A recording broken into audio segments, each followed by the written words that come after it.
मिल्कीपुर में दोबारा होंगे उपचुनाव।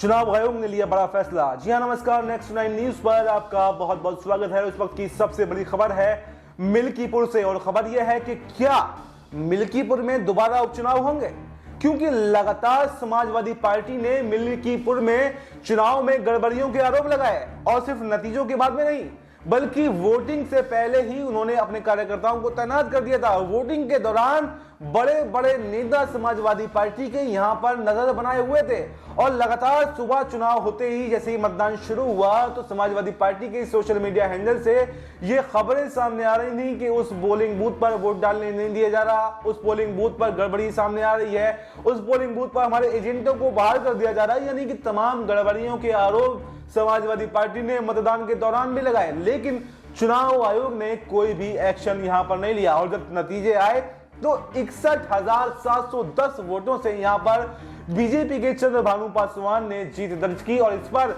अवधेश प्रसाद जो है, जो वहां से विधायक थे, उसके बाद में जब सांसद बने तो अपनी सीट को खाली किया। उन्होंने बड़े आरोप यहां पर बीजेपी पर लगाए, बीजेपी के यानी तंत्र मंत्र का उपयोग करने के आरोप लगाए। इस पर यहां तक कि अखिलेश यादव ने तो सफेद कपड़ा जो है उस पर चुनाव आयोग को लेकर भेंट करने की बात भी कही। यानी कि चुनाव आयोग कहां सो गया है, कहां मर गया है, इस तरीके के आरोप जो है समाजवादी पार्टी की तरफ से लगाए गए। लेकिन जब 2024 का लोकसभा चुनाव जो है अखिलेश यादव समाजवादी पार्टी जीती थी, तब इस तरह का कोई भी मामला देखने को नहीं मिला था। तो क्या ये जब चुनाव हार जाते हैं तभी इस तरह के मामले सामने आते हैं? और अगर गड़बड़ियां हुई हैं तो फिर चुनाव आयोग इस पर संज्ञान क्यों नहीं ले रहा? क्योंकि अभी पिछले उपचुनाव हुए थे तो उसमें तो चुनाव आयोग ने संज्ञान लिया था और कुछ अधिकारियों को सस्पेंड भी किया गया था, लेकिन इस बार के उपचुनाव में आखिर इस तरह का क्यों कुछ नहीं हुआ? और अगर कुछ गड़बड़ी सामने आती है तो क्या मिल्कीपुर में दोबारा उपचुनाव होगा या नहीं होगा, ये देखना काफी दिलचस्प हो सकता है। तो इस पर पूरे मुद्दे पर आपको क्या कुछ कहना है,